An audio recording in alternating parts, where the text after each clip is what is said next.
What's up mga ka-vloggers? Hindi ako galit ha. Papakita ko lang sa inyo ang pinaka-preskong isda sa Barangay Malayan, Cebu, Zamboanga del Norte. My goodness. Anong sili nyo dyan? May bonito. Bonito yan in Ilonggo. Okay, mayroon tayong maya-maya at saka malaking burot-burot, pulay ko kung tawagin sa amin. At siyempre mayroon tayong talakitok, pula mata kung tawagin sa amin yan ha. Tara ito min. Yeah. Okay ka-vloggers, may matan tayo. At siyempre mayroon din tayong lumahan. Lumahan bato. Kabalyas ba? Sa Bisaya pa.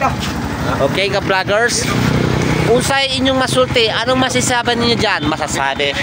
Anong masasabi ninyo sa isda ng Malayal? Hindi nagpapatalo, di ba? My goodness. Mura pa.